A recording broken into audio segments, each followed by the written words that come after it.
విరామం తర్వాత సఖీ కార్యక్రమానికి స్వాగతం. సఖలు, ఒకరో ఇద్దరో పిల్లలున్న కుటుంబాల్లో ఇప్పుడు ఆడపిల్లల చదువులకు కూడా ప్రాధాన్యత ఇస్తున్నారు తల్లిదండ్రులు. ఇంజనీరింగ్, మెడిసిన్, ఐటీ, ఎంబీఏ వంటి ఉన్నత చదువులకి పంపిస్తున్నారు. చక్కగా చదువుకుని మంచి ఉద్యోగాల్లో స్థిరపడాలనే కోరిక తల్లిదండ్రులకే కాదు, అమ్మాయిలకు కూడా బాగా ఉంటుంది. అలా తమ బంధువులు లేదా తెలిసిన వారి ఇంట్లో ఎవరైనా అమ్మాయిలుంటే అలాంటి వారు అమ్మాయిలకి రోల్ మోడల్స్ అవుతున్నారు. అంతేకాదు, తమకి ఏం కావాలో, ఎలా తమ కెరియర్ ని తీర్చిదిద్దుకోవాలో తమకి తెలుసనే ఆత్మవిశ్వాసం అమ్మాయిలకి పెరిగింది అంటే ఎంపిక చేసుకునే స్వేచ్ఛని, కొద్ది మేరకైనా నిర్ణయాలు తీసుకునే అవకాశాల్ని అమ్మాయిలు పొందుతున్నారు. ముందైతే కార్యక్రమం చూసేయండి, ఆ తర్వాత మరికొన్ని సంగతులు.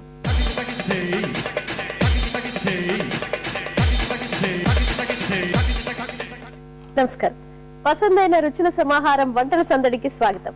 ఈనాటి వంటల సందడి కార్యక్రమానికి రంజని గారు గెస్ట్ గా వచ్చారు. మరి రంజని గారు ఏ వంటకాన్ని తయారు చేసి చూపించబోతున్నారో వాటిని అడిగి తెలుసుకుందాం.